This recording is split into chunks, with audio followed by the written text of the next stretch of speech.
Bien, on va commencer la table ronde. Comment mieux structurer la recherche en sciences humaines et sociales dans le champ de la santé des personnes LGBT? Je voudrais dire simplement quelque chose. Je n'aurais pas eu le parcours que j'ai eu dans ma vie professionnelle dans la lutte contre le sida et ailleurs s'il n'y avait pas eu la recherche. Sans la recherche, on ne peut rien faire. On ne sait rien, on a ses préjugés, on a ses représentations et on ne peut pas faire de politique publique. Donc la recherche, et notamment la recherche en sciences humaines et sociales, c'est fondamental, c'est au cœur de tout, en particulier dans le champ de la santé. L'évaluation des politiques publiques aussi, des programmes de santé aussi. C'est d'ailleurs pour ça peut-être que j'ai eu ce poste quand j'étais à la direction générale de la santé. Et la recherche, elle doit être diverse. Il nous faut des sociologues, il nous faut des ethnologues, il nous faut des anthropologues, des épidémiologistes, du Canti, du Cali, enfin tout ça. Donc au cœur de tous les programmes de santé, la recherche est absolument fondamentale. C'est pour ça qu'on a souhaité que ce colloque se termine sur une table ronde pour la recherche, parce que sans vous, sans les institutions publiques, françaises et étrangères, on ne pourrait rien faire. Donc, M. Houssin, avec qui j'ai eu le plaisir de travailler ces dernières années à la Direction générale de la santé, sur la recherche d'ailleurs, en santé, je vous ai remis au travail alors que vous étiez passé à d'autres préoccupations. Merci d'avoir accepté d'animer la table ronde. Merci beaucoup, Monsieur Pelé. Merci beaucoup. Et écoutez, alors on n'a pas toutes les disciplines, puisque nous n'avons pas d'égyptologue aujourd'hui en particulier, mais il y a quand même une bonne brochette de sciences humaines et sociales. Donc, autour de moi, il y a Madame Briquet-Logier, qui est d'origine hématologue, mais qui travaille à l'ANRS. À l'ANR, pardon. Madame Doré, qui est économiste initialement et qui, elle, est à l'ANRS. Nous avons Monsieur Larmarange, qui est démographe de l'IRD principalement. Monsieur Roux, qui est sociologue à l'INED, Institut national d'études démographiques.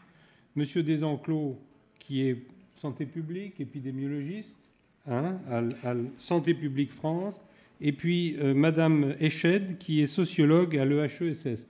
Donc vous voyez qu'on est quand même pas mal équipé. Et donc la question est la suivante. Vous avez vu que dans tous les débats qu'il y a eu, la question a été posée de la nécessité de faire des progrès dans tout un tas de domaines pour mieux prendre en charge, en considération et en charge les questions de santé qui se posent chez les personnes dites LGBT. Et donc ce sujet, évidemment, ouvre sur les questions de recherche. Et ce que je vais demander successivement à tous les membres de cette table ronde, c'est de voir quels sont, dans leur expérience, éventuellement les succès ou les échecs qu'ils ont rencontrés autour des questions de recherche dans ce secteur. Est-ce qu'ils ont rencontré des difficultés particulières? En particulier, est-ce que les difficultés relèvent plus des questions de politique des institutions, de politique de recherche, de politique scientifique des institutions? Est-ce que ça relève au contraire de la motivation des chercheurs eux-mêmes, des scientifiques eux-mêmes? Est-ce qu'il y a des questions particulièrement difficiles d'interdisciplinarité? Est-ce qu'il y a des difficultés de financement? En général, il y en a, mais quelle est leur intensité? Est-ce qu'il y a des questions d'articulation entre la science et la société? Est-ce qu'il y a des difficultés d'une autre nature? Donc ce que je demanderai dans un délai relativement court à chacun, c'est de dire ce qu'il pense de tout ça. Et puis ensuite, on aura une discussion avec la salle. Donc je vais commencer dans un ordre... je vais commencer par vous, madame. Merci de me recevoir. Alors je vais juste me présenter un peu plus détaillé. Je suis en M2 à l'EHESS, mais je ne suis pas encore sociologue, je suis apprentie sociologue. Et ça me semble important de le préciser. Je conduis cette année des recherches en master sur les pratiques de prévention et les pratiques à risque des FSF. Et mon travail consiste à interroger le lien entre l'autodéfinition et les pratiques, le militantisme, l'accès aux ressources et aux réseaux de santé et ces pratiques de prévention et ces pratiques à risque. Je prépare par ailleurs un projet de thèse sur la construction de l'immunité des FSF par rapport au VIH-Sida. Et du coup, je vais répondre à votre question d'un point de vue de nouvelle entrante dans le champ. Et je ne vais peut-être pas vous proposer des solutions, plus des problèmes auxquels je suis confrontée. Le premier, comme je suis encore étudiante, je me permets de commencer par un peu une analyse scolaire des termes du sujet. Quand vous dites structurer le champ de la recherche de la santé LGBT, je m'interroge un peu sur ce que ça veut dire, en particulier. Est-ce que ça veut dire dégager une unité, une certaine homogénéité des problématiques de santé? Ça me semble vraiment important de commencer par là. On a vu que ça avait fait un peu débat dans l'intervention précédente. Est-ce que ça veut dire qu'il faut inclure, avec cette perspective d'inclusivité, des minorités lesbiennes, bi et trans dans la santé qui a été quand même construite à partir de la lutte contre le VIH, et donc la santé des gays en particulier, ce qui n'est pas sans poser un certain nombre de problèmes, parce qu'on a tendance à penser que la santé des FSF, parce que je parle de ce que je connais, est un peu le symétrique femelle de la santé des gays, et ça pose un certain nombre de problèmes, notamment le fait qu'elle ne soit pas représentée dans les politiques de santé publique, de prévention, de santé sexuelle et dans la recherche. C'est aussi partir du principe qu'il y a quand même une communauté d'expérience qui va se constituer juste parce qu'on a une communauté d'expérience de la sexualité minorisée. Est-ce que ça fait un groupe social homogène en termes de pratique? Je ne suis pas sûre non plus. Et du coup, sur ma courte expérience de recherche, ce qu'on peut voir, c'est que cette conception assez androcentrée de la prévention, de la santé, de la sexualité, en fait, ne permet pas de prendre en compte l'ensemble du spectre LGBT.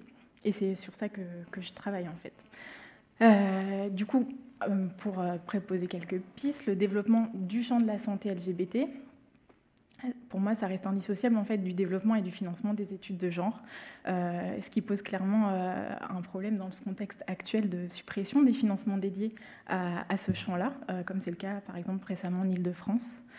Il y a aussi la nécessité d'intégrer une approche critique, en particulier en termes de genre, je le répète, des présupposés épistémologiques que l'épidémiologie met en œuvre, que la discipline, que la santé publique aussi utilise.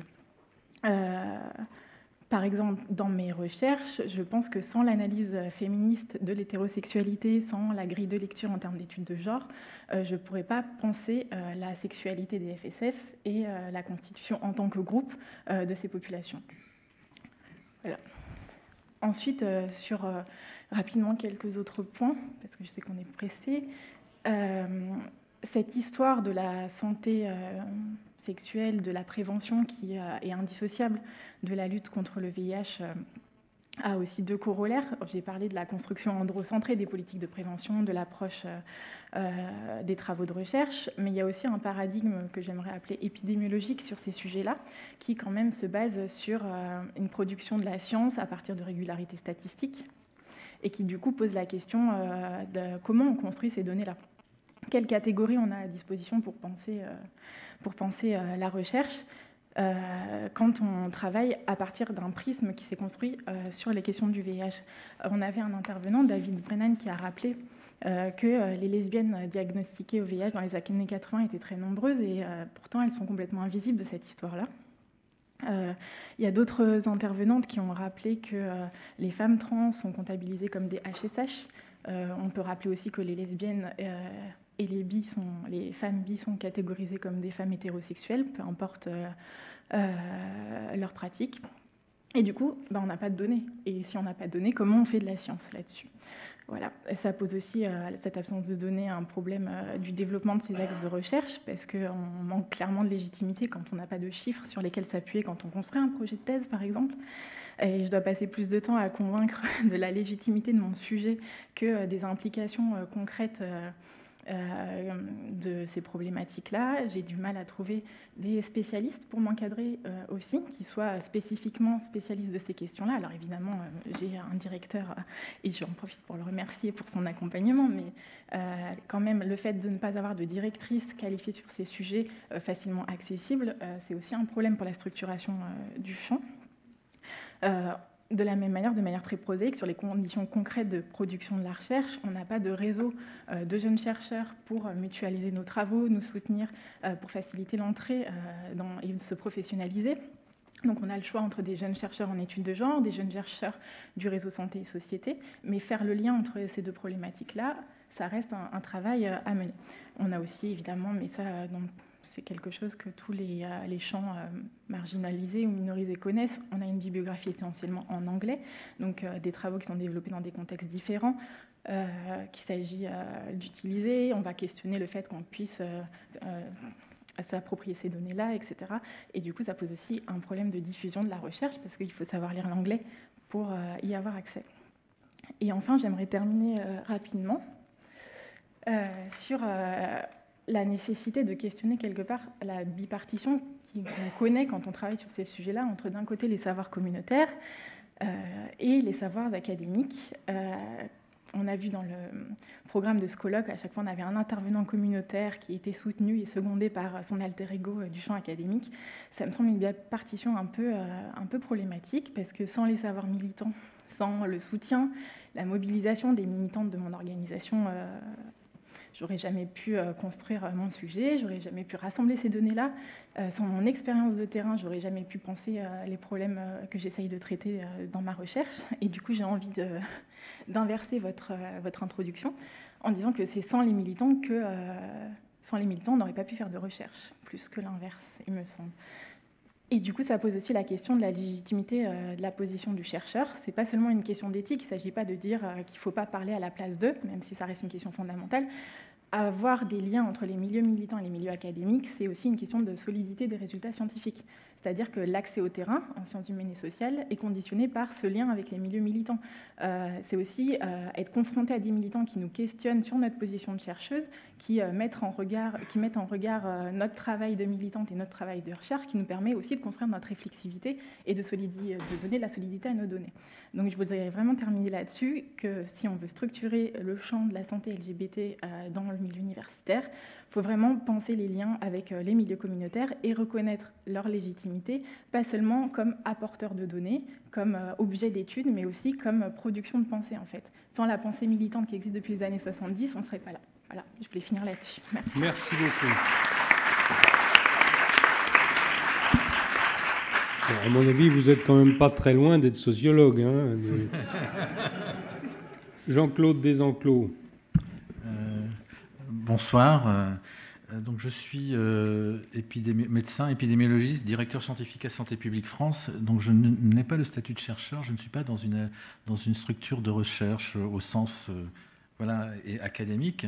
Cependant, je suis dans une nouvelle agence qui est en bouleversement, qui a fusionné il y a peu de temps et qui rassemble ce qu'on appelle la surveillance de l'état de santé de la population, donc qui parle d'un dénominateur populationnel, quel est l'état de santé, quelles sont les tendances, maladies chroniques, tout ce qui peut arriver à une population en termes de santé, les comportements aussi. Et donc ça, c'est la première chose. La deuxième chose, l'INPES, donc c'est apporter les éléments, les faits probants dans une perspective d'une prévention qui soit argumentée, efficace et qui cible les priorités de santé publique et dans tous les champs. Et puis aussi la fusion avec les Prus, qui est la réserve sanitaire, ça n'a rien à voir avec le sujet d'aujourd'hui. Et dans ce contexte-là, je peux témoigner de 2 ou 3 éléments qui correspondent à certains des mots: succès, difficulté, institution, interdisciplinarité, financement, articulation, sciences, société. Je pourrais quasiment, mais je n'aurai pas le temps, de les aborder tous. En fait, d'abord, on fait un certain nombre de choses à Santé publique France qui étaient faites d'un côté, dans le passé, par l'ex-INVS et d'un autre côté par l'INPES. En particulier, des approches d'enquête en population. Je parlerai de 2 principalement, parce que je ne peux pas qui est la première, l'enquête presse gay, qui existe donc depuis très longtemps et qui est issue d'une initiative militante, Polac, au tout début des années VIH, et qui est devenue en 2011 l'enquête presse gay lesbienne, donc qui a ouvert le recrutement donc d'une population via de la population lesbienne via la presse identitaire et aussi les sites identitaires. Et donc 10 000 personnes à peu près de gays et pas loin de 3000 femmes lesbiennes ont participé à cette enquête, j'y reviendrai. Et puis donc là, on cible une population qui répond de manière directe parce qu'elle s'identifie, et il y a un questionnaire assez détaillé, incluant notamment beaucoup de questions sur le VIH, comportement, c'était très ciblé VIH, mais aussi il y a des questions sur la santé mentale en particulier qui ont été abordées lors de la fois dernière, et des questions aussi beaucoup plus sciences humaines et sociales. Je pourrais en dire un mot aussi à caractère sociologique. Et puis une autre enquête qui est l'enquête Baromètre Santé, qui est un échantillon représentatif de la population française, avec de très gros échantillons, et qui permettent de regarder beaucoup de comportements, dont les comportements sexuels, mais aussi des questions de santé mentale. Et aussi, on peut tenter, au travers des échantillons que l'on a, de distinguer les hétérosexuels, peut-être les bi, mais on n'en a pas, bisexuels, il n'y en a pas assez, les personnes qui se définissent comme en termes d'échantillons, hein, en termes de taille d'échantillons, pour pouvoir faire des analyses statistiques. Hein, je regarde ma voisine, mais c'est quand même ce qu'on essaie de faire. On essaie de rendre compte de ce qui se passe dans la société française. Hein, je suis désolé, mais c'est une approche tout à fait valide d'un point de vue scientifique. Et donc définir aussi une population gay au travers du questionnaire, et ça permet de regarder des choses qui sont intéressantes et qui montrent des choses intéressantes qui ne sont pas encore publiées, mais dont je pourrais dire un mot. Donc, alors la chose aussi importante, je vois le mot institution, le fait de mettre ensemble des institutions qui ne faisaient pas exactement la même chose, qui se parlaient mais qui n'étaient pas dans la même, et avec des programmes transversaux qui essaient de mettre en évidence une perspective positive. Hein. On a un programme santé sexuelle, qui est un peu une transformation par rapport à ce qu'on avait du temps de l'INVS par exemple, santé mentale, et ça permet aussi d'avoir sur ces sujets-là des regards croisés et qui permettent de faire des choses à partir de ce matériel d'enquête qui initialement n'était pas pensé pour regarder les relations entre, notamment, santé mentale et minorité sexuelle, je ne sais pas si c'est le bon mot, mais en tout cas, et ça montre des choses en termes de prévention qui sont tout à fait palpables. J'en donnerai un petit élément. Et donc aussi interdisciplinarité, ça oblige modestement d'avoir des gens qui sont plus quantitatifs et qualitatifs, et puis des gens qui regardent dans une perspective de prévention. Le problème de financement dans ce genre de choses, une fois qu'on a financé l'enquête, la question c'est pas le financement, la question c'est de pouvoir avoir du temps suffisant pour pouvoir analyser dans un contexte de recherche avec des équipes de recherche, et ça a été possible dans le cadre de thèses. Donc on peut y arriver quand on a ces données, et ces données, elles sont collectées, et d'ailleurs, elles sont accessibles. Vous pouvez les obtenir, il suffit de nous les demander, et on vous remettra des bases de données qui sont complètement anonymes, et en particulier l'enquête presse gay et lesbienne est très très demandée en termes d'accès, et beaucoup de chercheurs, et la même chose pour les enquêtes baromètre santé. Et donc, par exemple, il y a un travail qui a été fait sur l'enquête presse gay et lesbienne 2011. Il y a un travail je vous lis le titre, Première sociabilité des jeunes lesbiennes et gays en France, sous le prisme des rapports sociaux de genre. Un papier qui est très intéressant, qui a un regard très sociologique, mais qui montre bien que le contexte social, sociologique, trajectoire, identité est tout à fait différent entre, en tout cas, les lesbiennes et les gays qui répondent à cette enquête-là, et que, quelque part, ne pas prendre en compte ça dans une perspective de prévention pose problème. Donc, du coup, c'est quand même un sujet important et prévention beaucoup plus large que celle uniquement liée aux infections sexuellement transmissibles. Un autre travail qui a été fait, qui a été publié, donc qui a été fait aussi à partir de l'enquête presse gay et lesbienne, qui était de regarder les facteurs de risque des tentatives de suicide dans la vie entière et dans la dernière année. Donc la première chose, c'est que 16%, je crois, et 12%, je crois, je ne sais plus exactement les chiffres, des personnes ayant répondu avaient fait une tentative de suicide, 16 et 18%. Donc 16 chez les hommes, 18% chez les femmes. Dans la population générale, c'est de l'ordre de 3% qui ont fait une tentative de suicide. Donc il y a donc déjà, ça pose déjà une question dans cette population invisible pour celle des lesbiennes, ce qui est ce qui a été dit, il y a une prévalence de tentatives de suicide qui est démentiellement plus élevée que dans la population.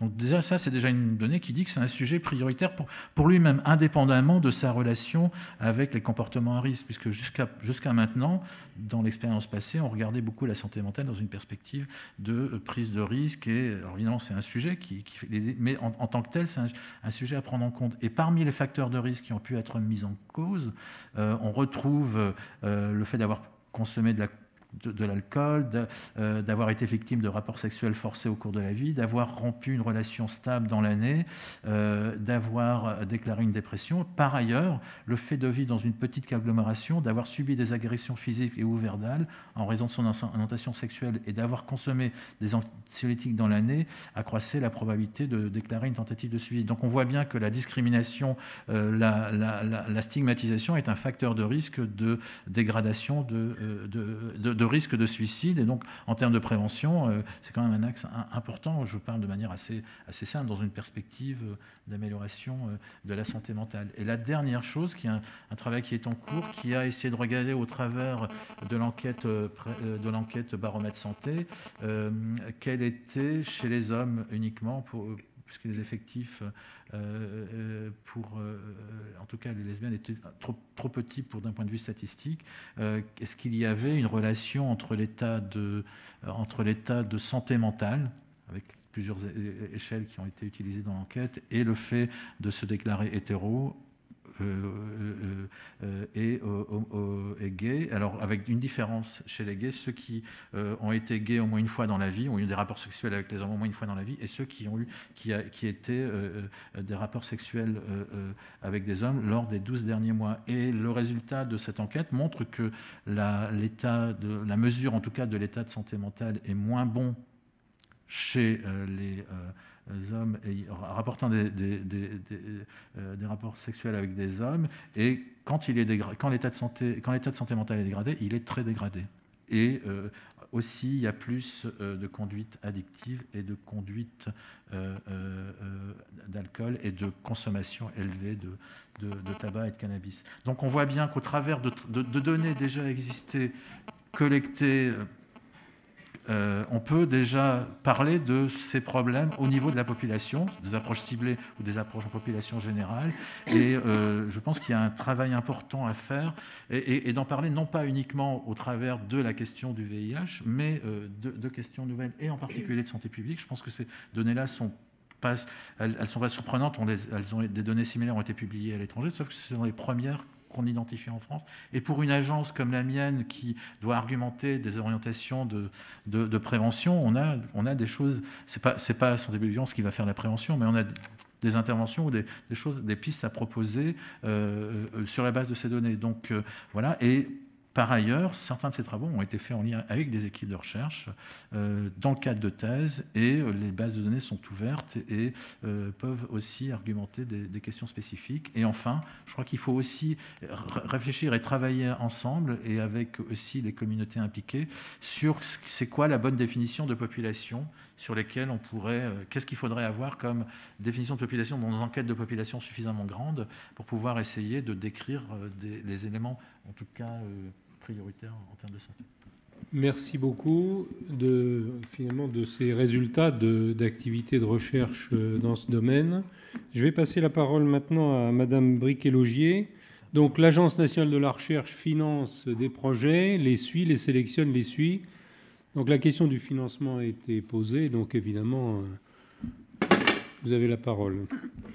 Merci beaucoup.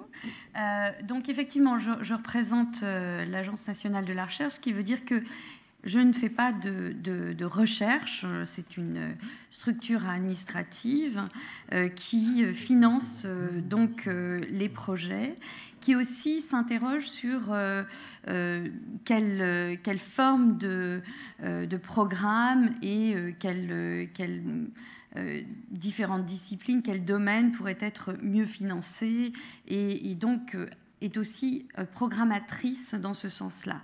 Donc je voulais témoigner sur 2 sujets. Tout d'abord, il y a quelques années, on avait fait un groupe de travail sur la santé mentale, dans le but justement de savoir s'il y avait un vrai besoin d'ouvrir un programme de santé mentale. Et ce dont je me souviens, donc j'étais l'organisatrice de ce groupe de travail, ce dont je me souviens, c'est qu'effectivement la question LGBT avait tout à fait été soulevée dans le champ du suicide et de la dépression. Donc ça a déjà été souligné cet après-midi. Donc il y avait un champ disciplinaire de toute façon à aussi soulever à ce moment-là. Donc ça, c'est la première chose par rapport aux actions plutôt, on va dire, programmatrices d'orientation. La deuxième chose sur laquelle je voudrais intervenir, c'est que depuis 3 ans maintenant, donc depuis 2015, donc nous en sommes dans la 3e édition, nous avons eu une demande de ce qu'on appelle bottom-up, c'est-à-dire de la communauté scientifique, pour avoir un programme interdisciplinaire au sein de l'agence, c'est-à-dire interdisciplinaire entre nous qui sommes en biologie santé et les sciences humaines et sociales, pour pouvoir accueillir des projets de recherche et donc les financer avec une évaluation et un regard très interdisciplinaire. Donc, comme vous l'avez vu dans cette table ronde, c'est interdisciplinaire puisqu'il y a à la fois des biologistes, des médecins et des gens des sciences humaines et sociales, c'est-à-dire des sociologues, des économistes. Et donc, cette ouverture de ce programme a vu arriver des projets de recherche. Et quand j'ai regardé ce qui est soumis et ce qui est financé, il n'y a rien de spécifique, donc depuis ces 2 dernières années, spécifique dans le champ de LGBT, ce qui veut dire plusieurs choses. Déjà qu'au niveau de la communauté scientifique, il n'y a peut-être pas encore de masse critique pour venir déposer dans ce programme interdisciplinaire. Il y a peut-être aussi une autocensure de la communauté.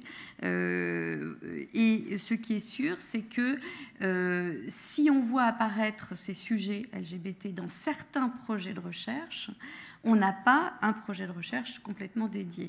Donc j'ai un petit peu regardé ce qui se fait à l'étranger, et c'est vrai que dans le monde anglo-saxon, il y a des vrais programmes dédiés, et je pense sincèrement que si on veut avoir plus de financement, et pour répondre à votre question essentielle, il faut orienter et vraiment écrire dans le texte de l'appel à projet qu'il y a une possibilité d'accueillir ces projets. Parce qu'on l'a remarqué à l'Agence nationale de la recherche, en biologie santé en particulier, les chercheurs lisent vraiment bien les textes des appels à projets et s'y reconnaissent. Si on ne met pas les mots-clés qui sont leurs mots-clés, il ne va pas y avoir de projet qui arrive. Alors, même si nous, depuis 2 ans, on a essayé d'ouvrir cette interdisciplinarité, on a appelé ce programme santé publique, qui, à mon sens, est un peu restrictif, parce que ce qu'on voulait faire au départ, c'était plus quelque chose de médecine, enfin santé, médecine et société. Donc si on ne met pas les mots-clés qui va faire que la communauté de chercheurs se reconnaît, on n'aura pas ces projets qui remontent. Voilà, moi je pense que c'était le message que je voulais... Ah si, je voulais juste ajouter quelque chose, parce que j'écoutais la table ronde précédente et je trouve qu'il y a une solution qui est... par rapport au problème de ne pas être très bien soigné, de ne pas être très bien suivi, etc., c'est la télémédecine et la e-santé, qui est quand même quelque chose de très nouveau, qui est, on le sait, pas reconnu par la CPAM, et bon, il y a encore des choses, mais l'avantage, c'est qu'il y a un certain anonymat, il y a une certaine possibilité, et je trouve que ça, c'est des solutions dans lesquels, justement, dans ces programmes de société, médecine et santé, la e-santé pourra avoir une place privilégiée. Merci beaucoup, madame. Merci beaucoup. Alors, je vais passer la parole à madame Doré, donc la NRS qui travaille sur le sujet depuis longtemps. Qu'est-ce que vous pouvez nous dire? Alors, qu'est-ce que je pourrais vous dire? Alors, j'ai prévu de faire un peu un retour d'expérience de ce qui s'est passé à la NRS, qui est, je le dis pour peut-être quelques-uns qui ne savent pas, c'est l'Agence nationale française de recherche sur le sida et les hépatites virales, et qui fonctionne donc avec des crédits publics du ministère de la Recherche, qui finance la recherche sur le sida depuis les années 90, quoi. Alors, je voulais juste faire un petit rappel. Aujourd'hui encore, on a plus de 40% des, comme on dit, HSH, qui sont parmi les personnes qui se contaminent chaque année. Et on observe sur les dernières années une proportion qui augmente dans le temps, notamment chez les moins de 25 ans, ce que je trouve quand même assez franchement inquiétant. Et donc cette situation qui concerne vraiment de façon ciblée, on va dire les gays plus que les HSH d'ailleurs, fait que pour faire maintenant un zoom sur la recherche en sciences sociales et un zoom sur le sujet qui nous occupe aujourd'hui, c'est le sujet LGBT. La plupart des recherches qu'on a financées concernent bien sûr la prévention, le dépistage, la vie avec le VIH dans les populations essentiellement gays. Et pour information, des années 90 à 2016, on a financé une soixantaine de projets donc, qui avaient à voir avec cette population gay, dont un tiers étaient et sont des allocations de recherche donc destinées à la formation de jeunes chercheurs. Par contre, dans les années récentes, ce qu'on observe, c'est une volonté de la NRS de s'engager sur des grands projets, comme ça a été le cas pour Hypergay, ou comme ça va être le cas pour le projet Prévenir, qui sera le pilier recherche du programme Paris sans sida, qui sont des gros projets ambitieux. Prévenir, ça va concerner 3000 personnes, et qu'on veut multidisciplinaire, donc de façon à ce qu'il soit construit pour répondre à beaucoup de questions, et puis qu'on puisse y intégrer pas seulement des questions épidémiologiques ou des questions cliniques. Alors, cet effort de recherche quand même qui est long, historique, et qui a permis d'investir beaucoup à l'engagement très fort de la NRS, a quand même permis de constituer une communauté scientifique de chercheurs, et aussi un corpus de connaissances sur, bien sûr, prévention, dépistage, conditions de vie avec le sida, mais aussi sur les discriminations et les stigmatisations, les inégalités sociales de santé, les vulnérabilités psychologiques. C'est-à-dire que quand même ces recherches, elles ont aussi permis de produire des données et des connaissances sur autre chose que le sida, quoi. Et j'ajouterais qu'on a évidemment aussi soutenu parfois des enquêtes comme les enquêtes sur les violences faites aux femmes, ou des recherches sur les lesbiennes au cours de temps. Il y a eu des travaux de recherche dans lesquels on ne trouvait pas forcément le mot-clé sida dans l'intitulé de la recherche, quoi, mais qui évidemment avait un intérêt pour la recherche et pour l'épidémie. Alors, pour revenir à la question qui nous occupe pour cette table ronde, c'est comment la NRS a structuré la recherche en sciences sociales. Alors, j'ai une liste de choses que j'ai identifiées comme me paraissant importantes, qui sont en premier en faisant une priorité des sciences sociales, et tout en favorisant quand même les approches multidisciplinaires. Mais les directeurs successifs de la NRS ont toujours parlé des sciences sociales comme une des approches qui leur semblaient prioritaires, aussi importantes que la clinique ou l'épidémiologie, en mettant aussi des moyens, évidemment, pour financer des projets, et puis pour former des jeunes chercheurs, et puis en organisant des appels d'offres qui sont pérennes, donc qui permettent aux chercheurs de s'organiser et de compter sur ce financement dans le temps, en travaillant avec les communautés concernées. Alors ça vient maintenant, ça aurait pu venir en premier.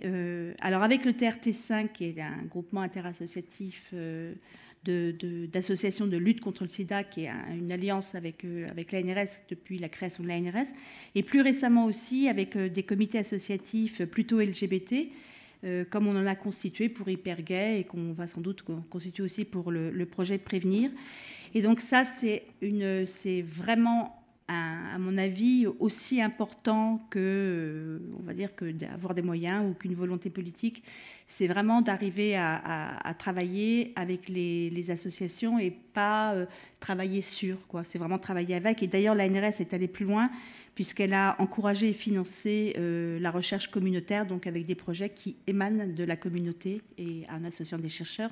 Mais les sujets et les projets sont financés et auprès des associations qui en sont porteuses. Et puis enfin, en soutenant un réseau de jeunes chercheurs, je le précise, je ne l'avais pas dit tout de suite, mais en fait, c'est en écoutant la première intervention que je me dis que c'est important aussi, parce que l'ANRS ait fait ça. Il y a un réseau de jeunes chercheurs en sciences sociales qui a été constitué depuis plusieurs années et qui fonctionne bien, et on a dans la salle des gens qui pourront en témoigner. Voilà, alors je voudrais juste conclure par un constat un peu amer quand même, parce qu'il est de dire, bien sûr, l'ANRS, comme je vous l'ai dit, on a financé des recherches dans lesquelles le sida était peut-être pas central, mais quand même pas loin, mais on ne pourra pas aller plus loin. C'est-à-dire que l'ANRS ne peut pas tout faire, et par rapport à toutes les questions que j'ai entendues sur les 2 journées, voilà, je dis ça, et elle ne peut pas être sur toutes les questions. Et puis surtout, et aussi, elle n'est pas non plus en situation de recruter les chercheurs. C'est-à-dire qu'on finance de la recherche, on finance des bourses, et après, ces jeunes chercheurs, l'ANRS n'est pas employeur. Voilà, je vous remercie. Merci beaucoup, madame. Monsieur Larmarange, donc, quel est le regard du démographe sur cette question de la structuration de la recherche en SHS? Alors, je vais, pour juste donner un élément de contexte sur mon propre parcours, donc je suis démographe, au croisement avec les sciences humaines et sociales et santé publique, mais mes terrains sont aussi principalement en Afrique, Afrique de l'Ouest, Afrique australe, ce qui fait que mon regard peut être à la fois complémentaire et en même temps, il y a des choses qui sont très communes entre ce qui se passe au nord et ce qui se passe au sud. On a parfois trop tendance à vouloir les séparer. Mais dans la suite de la présentation de l'ANRS, c'est vrai que si on regarde au cours des 30 dernières années, une grande partie de la recherche sur les homosexualités a pu être financée grâce à l'argent du sida, pour le meilleur et pour le pire. Ce que je veux dire pour le pire, dans le sens où à un moment donné, on est parfois enfermé à devoir essayer de se raccrocher à cette dimension-là. Dans les dernières recommandations de fin 2016 de l'OMS sur le VIH-Sida, on a vu apparaître la notion d'approche de santé centrée sur les personnes. Et c'est intéressant que ça apparaisse officiellement dans les recommandations, parce que ça nous pose quand même une question qui est de repenser les approches de santé et nos recherches sur ces questions-là autour des besoins des populations et non pas autour d'une pathologie donnée ou d'un champ sanitaire donné que la santé mentale ou que la santé sexuelle. Même s'il y a déjà des choses qui sont menées dans ce champ-là, on a encore beaucoup de chemin pour essayer de penser en partant des individus et non pas en partant des pathologies. Et de même, ça interroge sur comment est-ce qu'on peut mieux prendre la sexualité comme un objet de recherche à part entière et non pas l'aborder uniquement du point de vue des risques sanitaires ou des pathologies. Alors, en France, on a eu la chance d'avoir 2 grandes enquêtes sur la sexualité des Français. À quand des enquêtes comme celle-ci dans d'autres pays du monde, et je pense notamment sur le continent africain? On a plein d'enquêtes sur les prises de risques sexuels. On n'a pas d'enquête de grande envergure sur la sexualité, où l'objet de recherche est la sexualité et non pas un facteur explicatif. Et ça permet aussi à un moment de vouloir recentrer la sexualité sur comment ça peut être aussi un espace d'épanouissement personnel, un espace de plaisir, un espace comme une dimension en soi de l'individu, et pas simplement d'être sur un discours de protégez-vous. Tout ça, ça veut dire qu'il faut arriver à décloisonner un certain nombre de choses. Décloisonner notre manière de penser en tant que chercheur ou en tant qu'acteur, mais ça veut dire qu'il faut aussi arriver à décloisonner les financements. Alors, ça soit les financements de recherche, comment est-ce qu'on peut arriver à avoir du coup des financements qui permettent d'aborder ces questions de manière plus globale, parce que soit on va dire que vous voulez tout faire, ou alors vous faites que de la santé sexuelle et de la santé mentale. Qui va financer une intervention où il y aurait les deux, mais c'est aussi décloisonner le financement des grandes institutions internationales pour l'activité proprement dite. Aujourd'hui, mais même on peut le voir en France, on a parfois d'un côté la contraception et puis d'un autre côté le dépistage du VIH. Pourquoi on n'a pas la contraception dans les CGID ou le dépistage Bon, on pourrait s'interroger sur ce partitionnement des choses. Et là-dedans, les SHS, elles ont un rôle double. À la fois, il nous faut des sciences humaines et sociales appliquées en santé publique qui permettent d'accompagner, comprendre les différentes interventions, mais il faut aussi qu'on puisse arriver à financer des sciences humaines et sociales plus fondamentales, c'est-à-dire qui ont des objets qui sont moins directement reliés à la mise en œuvre opérationnelle des actions de santé, mais qui pourtant sont intéressantes, que ce soit sur les questions de mémoire, d'organisation militante, sur les identités, par exemple. Et donc, il faut qu'on ait ce double élément, pouvoir à la fois financer une recherche critique et fondamentale en sciences humaines et sociales et une recherche opérationnelle. Sur la question d'identité, je me permets juste une petite remarque de fin. Le colloque est intitulé « Santé des personnes LGBT ». Il faut aussi qu'on soit vigilant à ne pas s'enfermer dans ce paradigme LGBTIQ. Les identités sont complexes. Tout le monde, y compris en France, ne se reconnaît pas forcément dans ces termes identitaires-là. Et quand on commence à arriver à d'autres pays, je pense notamment à ce qui se passe en Afrique, la plupart des études qui sont menées en Afrique sur les populations... Alors, HSH parce que les femmes n'existent pas dans la plupart des études. En fait, on ne pense les identités qu'au prisme des identités européennes. Or, les identités sont plus complexes. Les identités de genre se posent différemment. Et donc, si jamais il faut avancer sur un champ disciplinaire, est-ce qu'il faut le rapprocher de la question de genre? Est-ce qu'il faut le nommer autour de la question des minorités sexuelles? Mais en tout cas, LGBT, si ça peut être une manière simple d'afficher et qui peut être politiquement intéressante, d'un point de vue recherche, peut à un moment donné nous enfermer. Merci. Merci beaucoup. Dernière intervention, Monsieur Rowe, également d'un institut démographique, mais sociologue. Oui, bonjour, merci. Alors moi, je vais vous parler de ce que nous faisons à l'Institut d'études démographiques, de ce que nous essayons de faire et de la manière dont nos programmes de recherche ont pour ambition de développer des savoirs dans le domaine des études. J'emploie ce terme ici, mais on pourra discuter sur son adéquation à ce que nous faisons, mais des études LGBT en général. L'Institut d'études démographiques est spécialisé, il est connu pour ça, dans le suivi de la conjoncture démographique, avec un intérêt pour les grands indicateurs démographiques, la fécondité, la mortalité, les migrations, les mobilités, etc. Mais nous faisons aussi à l'INED beaucoup de recherches sur des sujets beaucoup plus spécialisés, avec un savoir-faire en particulier d'un service des enquêtes et des méthodes en termes d'enquêtes quantitatives et en particulier d'enquêtes spécialisées vers des groupes minoritaires ou des groupes difficiles à joindre.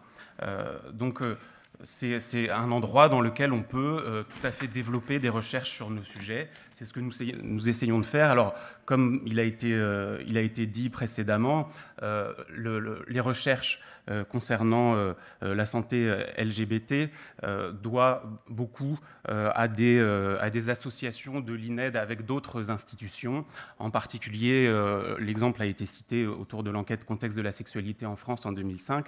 Mais il y a aussi dans cet institut d'autres travaux qui sont liés justement à la démographie, qui concernent les homosexualités et les études LGBT autour justement de l'évolution des structures familiales. Et c'est tout à fait important parce que ce que nous défendons finalement, c'est l'idée que les questions qui concernent les populations LGBT puissent être regardées ensemble, donc à la fois les questions de santé, mais des questions qui concernent d'autres thématiques, donc les questions familiales, comme je le disais, les questions de sexualité au sens large, mais aussi des thématiques des sciences sociales plus classiques, qu'elles concernent par exemple la sociologie du travail, les orientations scolaires, professionnelles, etc. Moi, je suis aussi partisan du terme spécificité parce que nous avons beaucoup de travaux qui montrent que les trajectoires individuelles sont des personnes gays et lesbiennes sont traversées au sens statistique du terme par des spécificités qui sont évidemment pas systématiques, mais en tout cas on observe des grandeurs différentes qui doivent nous amener à nous interroger. Alors comment travailler pour structurer ces recherches? C'est vrai qu'aujourd'hui, on est un petit peu dans une position, dans un contexte ambivalent parce que, en termes de politique de la recherche, les évolutions ne sont pas toujours simples pour nous. On a assisté ces derniers temps à une forte précarisation de la recherche. Alors elle n'est pas nouvelle, elle existe depuis plusieurs dizaines d'années, mais il est vrai que depuis quelques années, elle est à l'œuvre de manière assez nette. Et c'est vrai que ça rend beaucoup plus compliqué la pérennité de certaines recherches. Ça rend compliqué pour des jeunes chercheurs de se projeter dans leurs travaux et de s'assurer de situations tout à fait confortables pour mener leurs travaux, et c'est tout à fait préjudiciable. Même chose concernant les financements. C'est vrai qu'il y a des financements qui arrivent assez régulièrement. Le domaine de la santé a été, pour les études LGBT, évidemment, tout à fait essentiel, mais on sent qu'on arrive à une certaine, à des limites, notamment dès lors qu'on veut dépasser justement les questions de santé et qu'on veut aborder d'autres dimensions qui, comme je vous le disais, peuvent tout à fait éclairer aussi les questions de santé. Toutefois, je ne veux pas être uniquement négatif. On observe une petite amélioration dans le traitement finalement de nos objets de recherche depuis quelques années. Il y a 10-15 ans, c'est vrai qu'on se heurtait assez souvent à soit des incompréhensions, soit des images de nos objets comme étant des choses assez exotiques, avec évidemment quelque chose d'un peu péjoratif. Aujourd'hui, on n'en est plus là. Personnellement, je trouve qu'il y a une nette amélioration.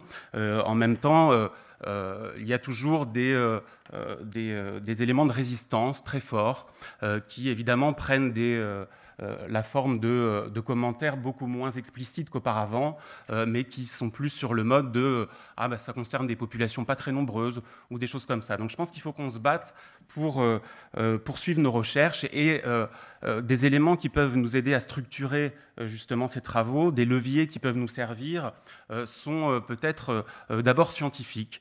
En particulier, montrer que ces travaux sont des contributions à l'ensemble des domaines des sciences sociales, je parle pour les sciences sociales, et pas seulement à des contributions à des savoirs sur les homosexualités ou les populations LGBT. Lorsqu'on travaille sur justement les orientations professionnelles ou scolaires, des populations homosexuelles, on travaille, on apporte des choses en sociologie de l'éducation en général. C'est tout à fait important. Je pense qu'on doit montrer ces choses-là parce que c'est ça qui va permettre de mieux faire connaître nos recherches, d'asseoir leur légitimité et de rebondir vers des évolutions, vers des travaux ultérieurs. Je pense également la même chose concernant les aspects méthodologiques. On l'a vu au cours de ces 2 journées, il y a beaucoup de travaux qui ont innové, parfois sur des bases de petits groupes de recherche ou sur des bases même individuelles, avec des mises en œuvre de méthodes, je suis tenté de dire artisanales, ça n'est pas du tout péjoratif, justement qui se libèrent de certains carcans qu'il peut y avoir quand on met en place des grandes opérations, avec des résultats tout à fait intéressants. Et je pense que nos domaines de recherche sont tout à fait porteurs en termes méthodologiques et peuvent servir là aussi de levier pour montrer à la communauté scientifique que ces recherches vont permettre de faire progresser des dimensions méthodaux dans leur ensemble. Alors à l'INED, par exemple, c'est le cas avec une opération qui a été menée récemment sur les violences, où ont été combinées une enquête réalisée en population générale, c'est l'enquête Virage, violence et rapports de genre, et un dispositif qui était destiné aux populations LGBT. Et la mise en parallèle des deux enquêtes, qui sont en termes de questionnaires relativement proches, mais avec des protocoles de passation différents, évidemment, permettra à l'équipe qui est en charge de cette enquête de faire des travaux, et elle a déjà commencé d'ailleurs, tout à fait novateurs. Donc je pense que mettre l'accent sur les méthodes, c'est très important, parce qu'encore une fois, je pense qu'on a beaucoup à apporter à la communauté scientifique sur ce point. Concrètement, comment on peut aller plus loin? Je pense que quand on travaille dans un institut comme l'Institut d'études démographiques, ce qu'on peut essayer de faire, c'est mettre en place des recherches comme celles dont je viens de parler, mais aussi essayer d'infléchir celles qui sont menées par d'autres institutions, par d'autres producteurs de données de la statistique publique, qu'il s'agisse d'institutions liées au ministère, comme la DARES, mais également l'INSEE, qui est évidemment un très gros producteur de données et qui est parfois dans des formes d'inertie pour renouveler ces questionnements. Et je pense que c'est à nous, chercheurs, en particulier en sciences sociales, de travailler avec les collègues statisticiens pour les faire réfléchir aux catégories qui sont déployées et essayer de faire évoluer les choses. Alors ça prend beaucoup de temps, mais il faut accepter d'être d'être frustrés, d'évoluer par petits pas. Alors un exemple que je peux vous citer, c'est cette enquête qui existe depuis 1954, l'enquête famille, qui est une enquête associée au recensement de la population, qui a été conçue à l'origine pour étudier la fécondité des femmes et qui, encore dans sa version de 1999, comprenait des questions très hétérosexuées, puisqu'on demandait aux femmes de parler de leur conjoint et aux hommes de parler de leur conjointe, sans autre type de précision. Lorsque l'enquête a été reconduite en 2011, on a essayé à l'INED de défendre l'idée qu'il fallait absolument adopter des catégories un peu plus ouvertes. Ça n'était pas évident parce que l'INSEE craignait que l'adoption de questions supplémentaires, en particulier celle du sexe du conjoint, était susceptible de perturber le recensement.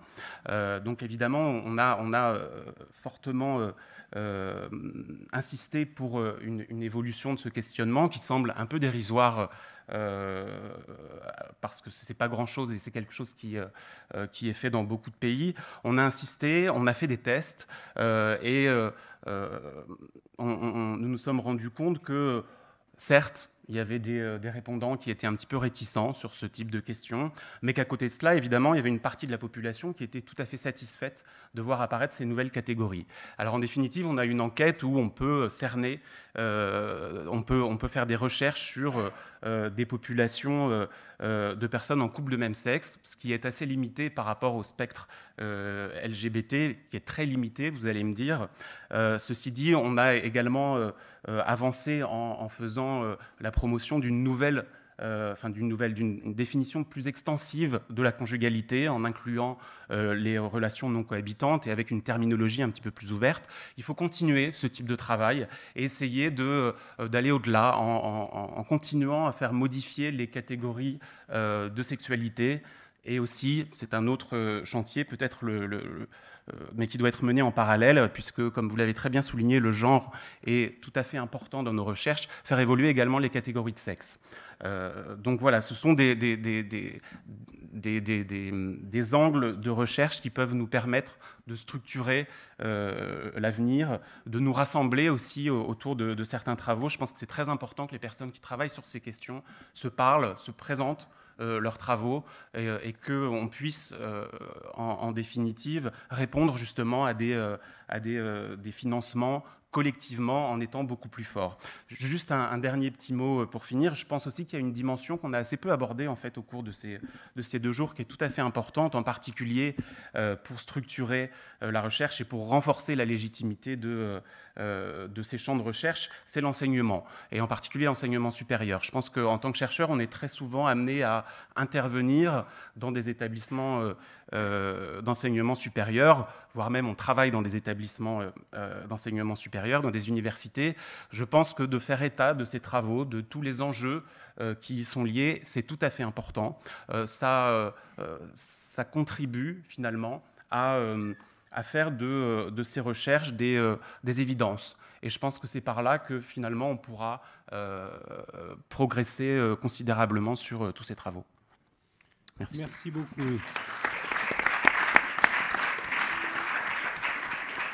Alors, dans 1 minute, 18h va sonner à l'église du château. C'était la fin, je crois, de la séance. Alors, ce que je voudrais peut-être, avant de donner la parole malgré tout à la salle, non pas faire une synthèse, mais d'abord remercier tous les intervenants pour leur clarté, leur concision et leur contribution.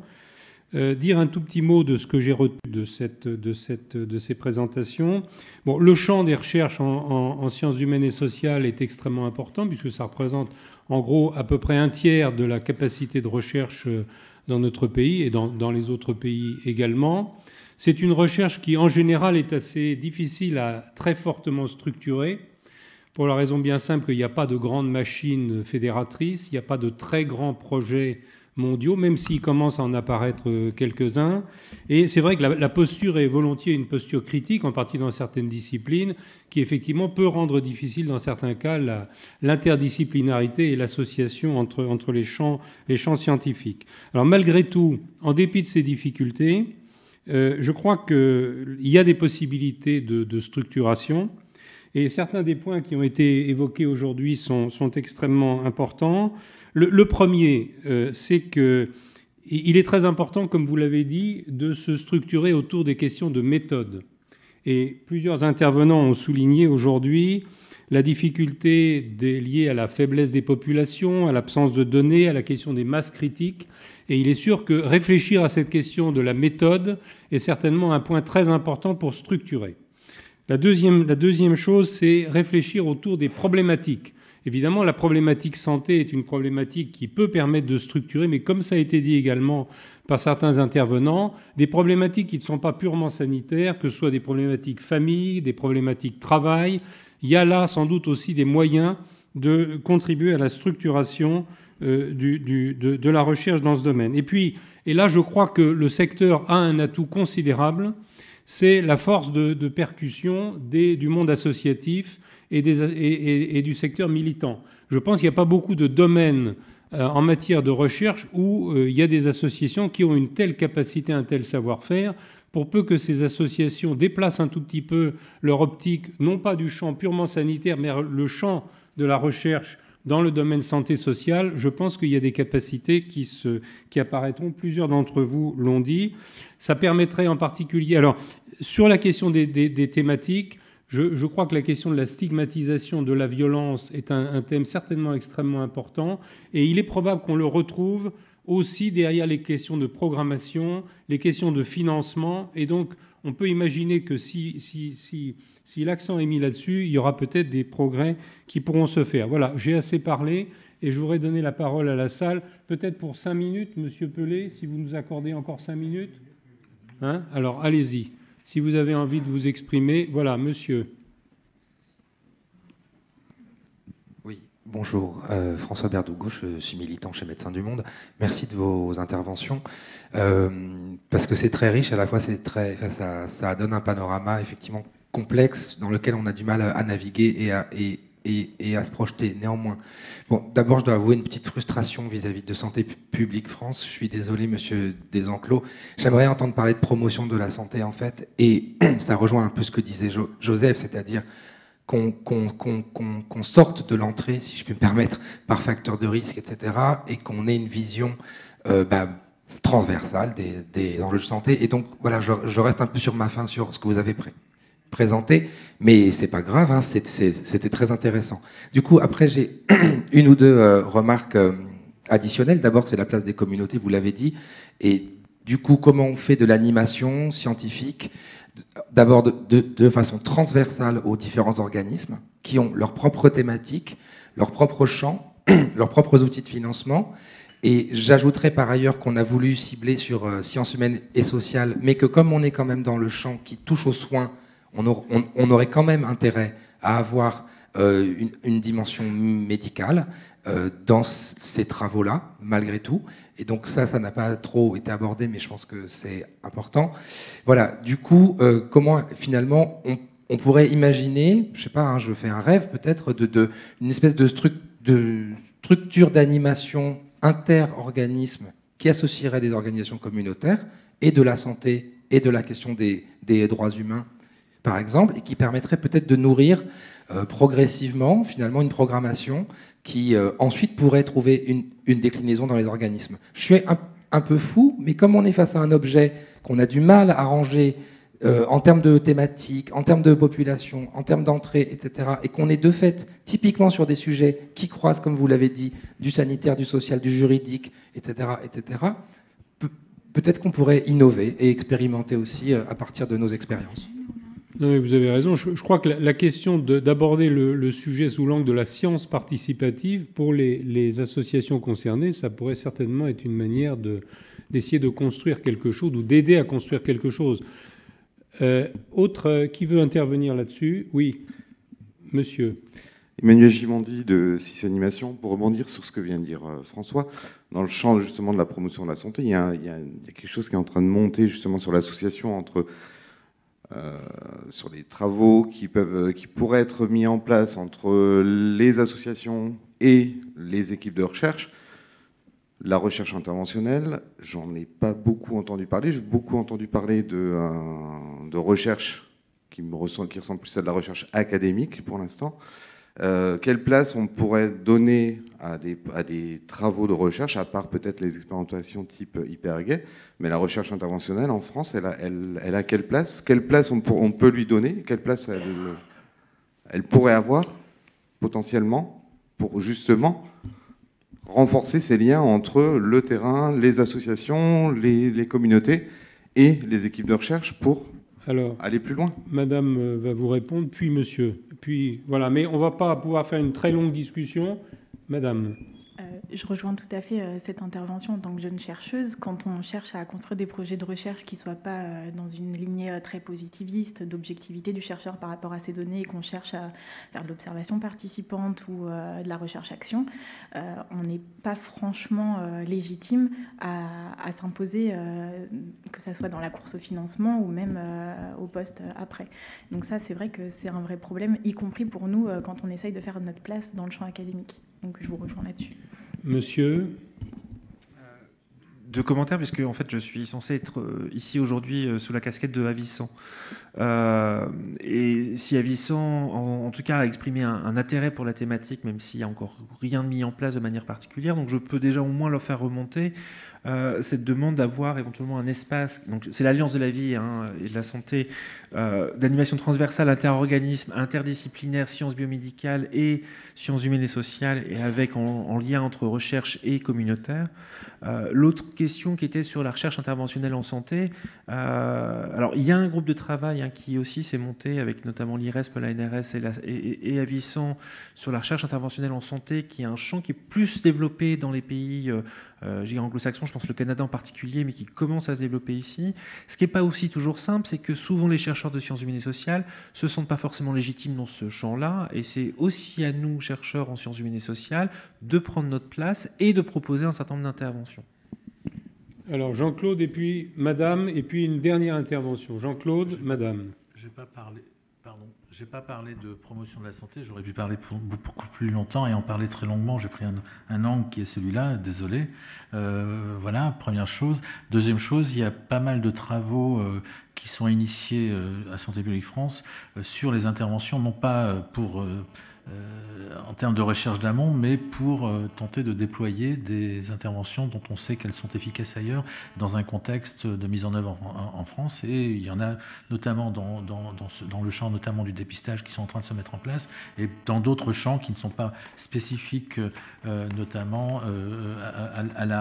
à la question d'aujourd'hui, mais toutes ces démarches-là dans une perspective d'argumenter sur des faits probants des actions de promotion de la santé. C'est une énorme activité que l'on développe dans la maison Santé publique France. Donc je voulais simplement rétablir un peu cet aspect-là.